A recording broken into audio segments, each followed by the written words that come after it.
ETF index mutual funds నేర్చుకుని stock మార్కెట్లో రాణించాలనుకుంటున్నారా? వెంటనే ఈ నెంబర్కి కాల్ చేయండి. నమస్తే, welcome back to Suman TV. Present మనతో పాటు ఉన్నారు 100x Vasu, modern mind motivator, modern mind happiness coach. నమస్తే అండి. నమస్తే నవీన గారు. వాసు గారు, ఇప్పుడు ఈ మేనిఫెస్టేషన్ అనేది చాలా మంది చేస్తూ ఉంటారు. కొంతమంది దానివల్ల లాభాలు ఉన్నాయి, కొంచెం దాని యొక్క రిజల్ట్స్ కూడా చూసారు. కానీ కొంతమంది ఎంత సీరియస్ గా చేసినా కూడా ఇంకా డిప్రెషన్ లోకి వెళ్ళిపోవడము, చాలా లోటుపాట్లు కనిపిస్తున్నాయి. అంటే మేనిఫెస్టేషన్ రాకపోవడం వల్ల, ఎలా చేయాలో తెలియకపోవడం వల్ల అలా జరుగుతుంది అంటారా? అంటే కరెక్ట్ గా మేనిఫెస్టేషన్ చేస్తే, అనుకుంది జరగాలి అంటే ఎలా చేస్తే బాగుంటుంది అంటారు? 2024 to 25లో గూగుల్లో ఒక వర్డ్ అయితే ఎక్కువగా టైప్ చేశారండి వరల్డ్ వైడ్ గా. అన్నిటికన్నా highest word, that is called manifestation అనమాట. ఇది ప్రపంచంలో అందరూ పాటిస్తున్నారు. అయితే చాలా మందికి తెలియక తప్పులు పాటిస్తున్నారు అనమాట. మేనిఫెస్టేషన్ లేదా అంటే 100% ఉంది. మన భగవద్గీతలో కానీ, బైబిల్లో కానీ, ఖురాన్లో కానీ, ఈ మూడిట్లో కరెక్ట్గా చెప్పబడింది అనమాట. బైబిల్లో ఏం చెప్తారు? ఆవగింజంత విశ్వాసం ఉంటే నేను కొండనే ఎత్తగలరు అని అంటారు.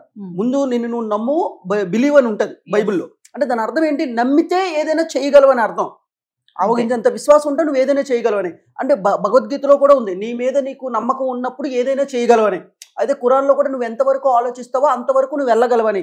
ఇది కంప్లీట్ థాట్ ప్రాసెస్ అనమాట. అయితే ఇందులో ఏం జరుగుతుందంటే, ఇందులో లోటుపాట్లు ఏ విధంగా అంటే, ఎవరిని మనం విమర్శించం, బట్ ఏంటంటే ప్రజలకి మంచి సబ్జెక్ట్ అందాలి కాబట్టి యాజ్ ఏ మోడర్న్ హ్యాపీనెస్ కోచ్గా, మోడర్న్ మైండ్ మోటివేటర్గా నిజాలు చెప్దాం మనం. ఎందుకంటే ఫైనల్గా మనం నిజాలు అనేది చేరాలనేది మన యొక్క ఈ పాడ్కాస్ట్ యొక్క ఉద్దేశం.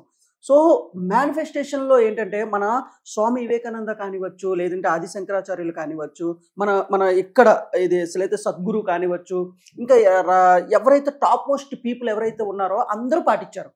మన సైకాలజిస్టులు కానివచ్చు, డాక్టర్ బిపి పట్టాభిరామ్ ఈ మధ్య స్వర్గస్థులైన ఆయన కూడా దీని గురించి చెప్తారు, లా ఆఫ్ అట్రాక్షన్ గురించి.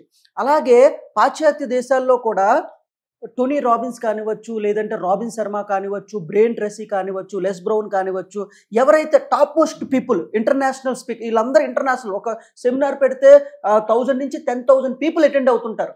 అయితే మన ఇండియన్ గురువులు అండ్ అవుటర్ గురువులు చెప్పేది చిన్న మిస్ మ్యాచ్ ఉందండి. ఇక్కడ ఏం జరుగుతుందంటే, కొంతమంది లా ఆఫ్ అట్రాక్షన్ 100% చెయ్యాలి, ఇంకా అది తప్ప ఇంకోటి లేదని చెప్తున్నారు కొంతమంది. అయితే ఇందులో ఉన్న నిజం ఏంటంటే, 80% మాత్రమే లా ఆఫ్ 20% మాత్రమే లా ఆఫ్ అట్రాక్షన్ పనిచేస్తుందండి. 80% అంతా యాక్షన్ పనిచేస్తుంది. దీన్ని 80/20 రూల్ అంటారు. చాలా మందికి తెలియక ఏం జరుగుతుందంటే, ఒక మిత్ నమ్ముతున్నారు. అంటే ఏమీ చేయకపోయినా ఇంట్లో కూర్చుంటే డబ్బు విశ్వం ఇచ్చేస్తుంది అనే ఒక ఉద్దేశంతో చాలా మంది బద్ధకస్తులు, లేజీ పీపుల్ అయిపోయారు. అందు నుంచి బయటపడలేకపోతున్నారు అనమాట. ఇప్పుడు అంతవరకు వాడు బాగా వాడికి ఏమీ తెలియలేదండి. లా ఆఫ్ అట్రాక్షన్ గురించి, సబ్ కాన్షియస్ మైండ్ మేనిఫెస్టేషన్ గురించి ఏమీ తెలియలేదు. తెలియక ముందు వాడు ఏం చేస్తాడు? ఉదయాన్నే 7 గంటలు లెగిస్తాడు, ఏదో వాకింగ్కి వెళ్తాడు, తను 10 గంటలకు తన ఆఫీస్కి వెళ్తాడు, ఈవినింగ్ వచ్చి తను చేసుకుంటాడు. కానీ తెలిసిన తర్వాత ఏం జరుగుతుందంటే, యాక్షన్ అనేది స్కిప్ అయిపోతుంది. అడగడం, నమ్మడం, ఇవ్వడం, అదే సీక్రెట్ బుక్ చెప్తుంది. కానీ మధ్యలో ఏం జరుగుతుందంటే, యాక్షన్ అనేది స్కిప్ అయ్యింది. మన మెదడుకు కూడా, మన మైండ్కి ఏముంటుందంటే, యాక్షన్ లేకపోతే చాలా హ్యాపీగా ఉంటుంది. ఇప్పుడు ఎవరైనా గురువు యాక్షన్ లేకుండా చెప్పారనుకోండి, యాక్షన్ లేకుండా చెప్తే ఇతనే రైట్ గురువు అని అనుకుంటున్నారు అందరు ప్రజలు. యాక్షన్తో చెప్పాడు అనుకోండి, ఈడో పెద్ద యాక్షన్ పిచ్చోడు, ఈడు యాక్షన్ గురించి చెప్తే, ఇంక యాక్షన్ చెప్తే నేను మీ దగ్గరికి వచ్చేది ఏంటని చెప్తుంటారు అందరూ. నాకు కొంతమంది ఫోన్ చేసి అడిగారు, మీరు ఎప్పుడు వాసు గారు పీక్ పెర్ఫార్మెన్స్ గురించి చెప్తుంటారు, యాక్షన్ గురించి చెప్తుంటారు, ఇంక యాక్షన్ చెప్తే బోర్డు మీరు చెప్పేది మాకు తెలియదు అని అంటుంటారు. కానీ ఇక్కడ చిన్న మిత్ ఉండండి. నేను 80% యాక్షన్ నమ్మమంటున్నాను. హార్డ్ వర్క్ ని రీప్లేస్ చేసేది ఏదీ లేదు. ప్రపంచంలో ఒలింపిక్ లో తీసుకోండి, లేదంటే మెగాస్టార్ చిరంజీవి గారిని తీసుకోండి, రాజమౌళి గారిని తీసుకోండి, లేదు పొలిటికల్ గా చంద్రబాబు నాయుడు గారిని తీసుకోండి, జగన్ గారిని తీసుకోండి, అండ్ పవన్ కళ్యాణ్ గారిని తీసుకోండి. వీళ్ళు ఎవరినైనా అడగండి, ఏ ఫీల్డ్ అయినా, స్పోర్ట్స్ ఫీల్డ్ అయినా, మీరు ఓన్లీ మేనిఫెస్టేషన్, వాళ్ళందరూ మేనిఫెస్టేషన్ చేశారు, కానీ మేనిఫెస్టేషన్ ద్వారా అయ్యారా, లేదా యాక్షన్ కూడా అయ్యిందని ఖచ్చితంగా యాక్షన్ కూడా చేసామని చెప్తారు. అంటే వాసు గారు, ఒక విషయం చెప్పండి. అంటే మేనిఫెస్టేషన్ చేసే వాళ్ళు, అంటే అనుకున్నది జరగట్లేదు అంటే వాళ్ళు యాక్షన్ గా ఏమి క్రియలు చేయట్లేదు. కొంతమంది గురువులు మైండ్ లో రాడ్ దింపుతున్నారు. అది పాపం వాళ్ళకి కూడా తెలియదు. ఇక్కడ ఏంటంటే, నేను నిజంగా చెప్తున్నానండి నవీన్ గారు, టు బీ ఫ్రాంక్, ఆటోమేట్ చేసుకొని, నేను ఒక హార్డ్ వర్కర్ అనమాట. నేను ఒకప్పుడు బ్యాంకుల్లో అన్నింటిలో జాబ్ చేసేవాడిని. మేనిఫెస్టేషన్ తెలియని తర్వాత 3-4 ఇయర్స్ నాకు వేస్ట్ అయిపోయిందండి. తర్వాత నేను మళ్ళీ ఎన్నో బుక్కులు చదివి, రీసెర్చ్ చేసి, ఇంటర్నేషనల్ బుక్కులు అంటే రీసెర్చ్ చేసిన తర్వాత ఫైనల్గా తేలింది ఏంటంటే, 80% అనేది మన యొక్క డైలీ డిసిప్లైన్, డైలీ స్కిల్స్ నేర్చుకోవడం, డైలీ యాక్షన్ చేయడం దాన్ని బట్టి ఉంటుంది. 20% మేనిఫెస్టేషన్ ఉంటుంది. ఇప్పుడు చాలా మంది ఏమనుకుంటుంటే బొంగు నీకు మేనిఫెస్టేషన్ గురించి తెలియదు అని నాకు రివర్స్ క్వశ్చన్లు అడుగుతుంటారు. నాకు తెలుసు కాబట్టి యాక్షన్ నమ్ముతున్నారు. ఇప్పుడు రెండు ఉంటాయండి. ఇప్పుడు మనకి కాన్ఫిడెన్స్ వస్తేనే కదా ఏదైనా చేయగలం. ఒకవేళ కాన్ఫిడెన్స్ లేకపోతే ఏది చేయలేం కదా. ఇప్పుడు ఒక పెద్ద యాంకర్ అవ్వాలి, పెద్ద సింగర్ అవ్వాలి, డైలీ ప్రాక్టీస్ చేస్తే నీకు కాన్ఫిడెన్స్ వస్తుంది. నువ్వు ఆ పని ఆటోమేటిక్గా చేయాలనిపిస్తుంది. నువ్వు ఏ పని చేయకుండా ఓన్లీ మేనిఫెస్టేషన్ చేస్తే ఐఏఎస్ అవ్వగలవా, లేదంటే ఐపీఎస్ అవ్వగలవా, లేదంటే యాక్టర్ అవ్వగలవా, సింగర్ అవ్వగలవా, ఏది అవ్వలేం కదా. ప్రపంచంలో అవుటర్ వరల్డ్ బయటకు వెళ్ళిన తర్వాత ఏదైనా ఇంటర్వ్యూ జరిగేటప్పుడు మేనిఫెస్టేషన్ చేసేవాడిని ఎక్కువ తీసుకుంటారా, స్కిల్ ఉన్నవాడిని ఎక్కువ తీసుకుంటారా? స్కిల్స్. సో ఇక్కడ ఏంటంటే ఎక్కువగా నువ్వు స్కిల్ చేసేటప్పుడు నీకు తెలియకంటే కాన్ఫిడెన్స్ వస్తుంది, దానికి మేనిఫెస్టేషన్ వస్తుంది. చాలా మందికి సార్ నాకు నా మీద నమ్మకం లేదు, నా మీద కాన్ఫిడెన్స్ లేదు అంటారు కదా. వాళ్ళు ఏంటంటే ఓన్లీ మేనిఫెస్టేషన్ చేస్తున్నారు, యాక్షన్ వదిలేస్తున్నారు, కానీ స్కిల్స్ వదిలేస్తున్నారు. ఎందుకంటే మిగతా గురువులు చెప్పట్లేదు. అలా చెప్తే అపాయింట్మెంట్లకి ఎవరు రారు, ఇది నిజం. ఇప్పుడు నేను ఎందుకు ఎన్ని చెప్తున్నానంటే నాకు దీనివల్ల డబ్బు రాకపోయినా పర్వాలేదు, నా జీవితాంతం వీడియోలు చేస్తాను, ఒక 10 లక్షల వీడియోలైనా చేస్తాను, నాకు డబ్బు రాకపోయినా. ఎందుకంటే నిజం చెప్పాలి. అంటే మీరు చెప్పేది ఎలా అంటే గాల్లో దీపం పెట్టి వదిలేయకూడదు. రాదు అలాగా. అలా అలా అలా అది కానీ అలా నమ్మితే నువ్వు, ఎంతో మంది నాకు మెసేజ్లు వస్తుంటాయండి, సార్ నేను 2-3 years నుంచి చేస్తున్నాను, ఎన్నో క్లాసులకి వెళ్ళాను, నాకు ఎందుకు రిజల్ట్ రావట్లేదంటే ఇక్కడ మిత్ ఏంటో తెలుసండి, ఫ్యూచర్లో ఏదో వస్తుందని ప్రజెంట్ పని చేయడం మానేస్తున్నారు. ఎందుకులే లా ఆఫ్ అట్రాక్షన్ చేస్తున్నాను కదా, కోట్లు వచ్చేస్తాయి కదా, వస్తుంది ఖచ్చితంగా. ఇప్పుడైతే రాదు కదా. ఇప్పుడు రావాలంటే నువ్వు పని చేయి. ఇక్కడ నేనేం చెప్తున్నా అంటే మోడర్న్ హ్యాపీనెస్ కోచ్ అంటే నువ్వు లా ఆఫ్ అట్రాక్షన్ చేయి, కానీ దానివల్ల దుఃఖం రావాలా, హ్యాపీ ఉండాలా? హ్యాపీ ఉండాలి. మరి దుఃఖం ఎందుకు వస్తుంది? ఎందుకంటే ఎప్పుడో వస్తుందని ఇప్పుడు ఏ పని చేయట్లేదు. నేనేం చెప్తానంటే 80% పనిలో మునిగిపో.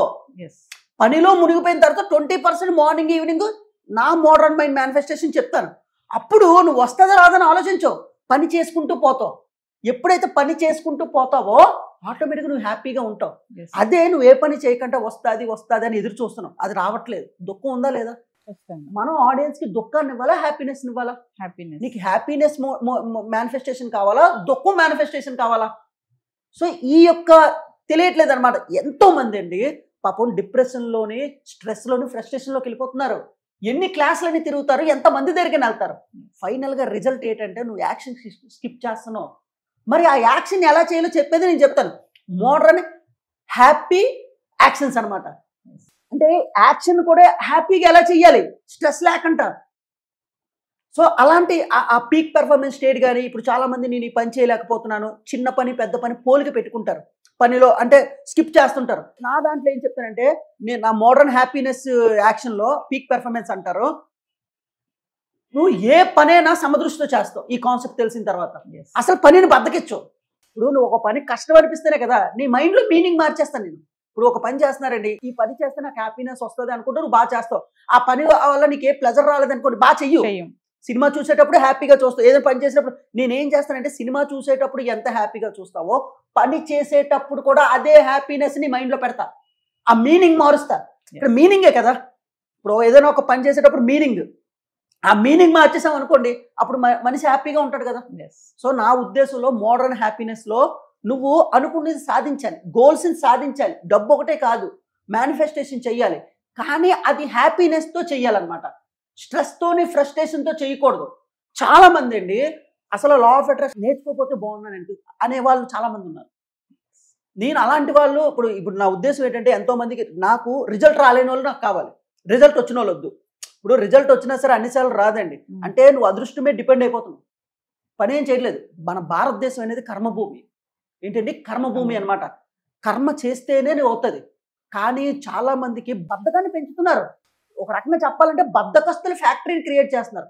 నిజంగా చెప్తున్నాను నవీన్ గారు, ఎవరికైనా బద్ధకం నేర్పించి ఒక సోమరపోతులా తయారు చేసి అక్కడి నుంచి వచ్చిన డబ్బుతో మనం బియ్యం మన ఇంట్లో వండుకొని తింటామంటే అది మనకి, మన హెల్త్కి మంచిది కాదు. ఏదో రోజు కర్మ కొడుతుంది. అదే నువ్వు వాడిని ఒక వారియర్లా తయారు చేయి, నీకు ఏదైనా నేను సాధించగలను, నేను ఎప్పుడు హ్యాపీగా ఉంటాను, పెర్ఫార్మెన్స్ని పీక్ పెర్ఫార్మెన్స్ చేయగలను, వారియర్లా చేయగలను, అండ్ దట్ టు మేనిఫెస్టేషన్ చేయగలను. ఈ రెండు వాళ్ళు తయారు చేశాను అనుకోండి, అప్పుడు వాళ్ళు ఆడి వైపు నుంచి నాకు బ్లెస్సింగ్ వస్తుందా, బాగా వస్తుందా? బ్లెస్సింగ్స్ వస్తాయి. I'm earning for blessings. నాకు బ్లెస్సింగ్స్ కావాలి, వాడి వైపు నుంచి ఆశీర్వాదం కావాలి. లేదు వాడి దగ్గరికి వెళ్ళి నేను బద్ధకస్తుని అయిపోయాను, నేను సోమరపోతుని అయిపోయాను, ఏమీ చేతకాని వాడిని అయిపోయాను అంటే అప్పుడు ఏమవుతుంది? వాడి వైపు నుంచి బాధ వస్తుంది. ఒక్కడిని బద్దకస్తు చేసామంటే ఆ ఒక్కడిని కాదండి, వాడి ఫ్యామిలీ మొత్తం డిపెండ్ అయి ఉంటుంది వాడి మీద. వాడి చుట్టుపక్కల అవసరాలు పోతాయి, వాడి మీద డిపెండ్ అయ్యే వాళ్ళు పోతారు. అదే వాడిని సూపర్ పీక్ పెర్ఫార్మెన్స్ చేసాం అనుకోండి, వాడి ఇంట్లో వాళ్ళు కూడా మార్చేస్తాడు. మా మోడర్న్ హ్యాపీనెస్లో, మోడర్న్ యాక్సెస్లో ఒక్క నిమిషం ఖాళీ ఉందంటాను నేను. ఒక్క నిమిషం కూడా ఖాళీ ఉండదు. మరి ఎప్పుడు పీక్ పెర్ఫార్మెన్స్ చేస్తుంటే మరి ఎప్పుడు రెస్ట్ తీసుకునేది ఎప్పుడంటే, సింపుల్గా చెప్తున్నానండి, మనం ఎప్పుడైనా పని చేసేటప్పుడు ఆనందంగా ఉంటామండి. టు బీ ఫ్రాంక్, మీరు ఎప్పుడైనా చూడండి, ఖాళీగా ఉండేటప్పుడు అడ్డమైన చెత్త ఆలోచనలు అన్నీ వస్తుంటాయి.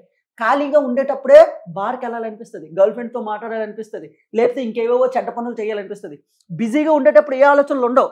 అమ్మ ఈ పని చేశాను, ఒక ఎండార్ఫిన్స్ అనేది రిలీజ్ అవుతాయి. వరల్డ్లో మొత్తం రీసెర్చ్లో ఏం జరిగిందంటే, ప్రపంచంలో ఎవరు హ్యాపీగా ఉంటారంటే, ఆల్కహాల్ తీసుకునే వాళ్ళు హ్యాపీగా ఉంటారా, గర్ల్ ఫ్రెండ్తో రొమాంటిక్గా ఉండే వాళ్ళు హ్యాపీగా ఉంటారా, లేకపోతే అంటే జూదం ఆడే వాళ్ళు హ్యాపీగా ఉంటారా? వీటన్నిటి మీద రీసెర్చ్ చేసింది ఏం చెప్పారంటే, ఇంటర్నేషనల్గా ఎవడైతే ఒక ఫ్లో స్టేట్లో పూర్ణ శ్రద్ధతో ఒక పనిని ఎప్పుడైతే చేస్తాడో వాడు హైయెస్ట్గా హ్యాపీగా ఉంటాడు.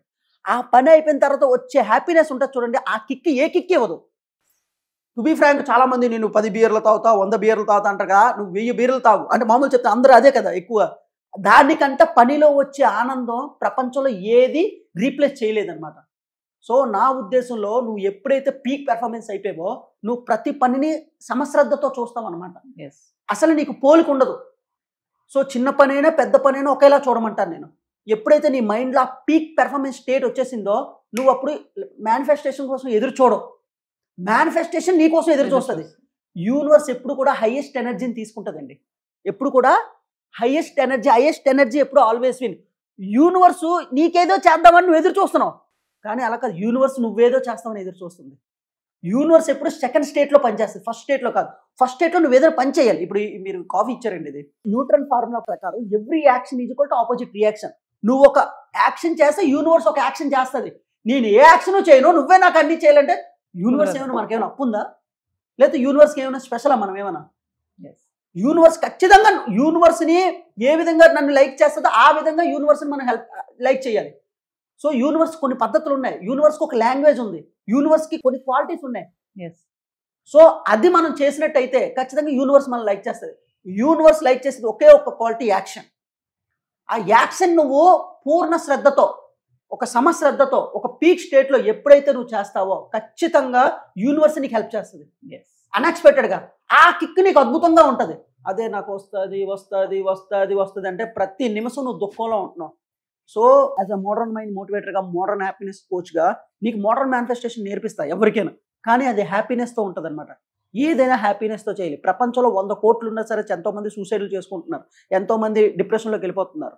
అలాంటి వాళ్ళు కూడా ఈ మోడర్న్ హ్యాపీనెస్ నేర్పిస్తే పనిలో హ్యాపీనెస్ని చూస్తారు, రిలేషన్షిప్లో హ్యాపీనెస్ చూస్తారు, ఆఫీస్లో హ్యాపీనెస్ని చూస్తారు, ప్రశాంతంగా ఉండేటప్పుడు చూస్తారు. ఫైనల్గా 100x హ్యాపీనెస్లో ఉంటారు. థ్యాంక్ యూ అండి.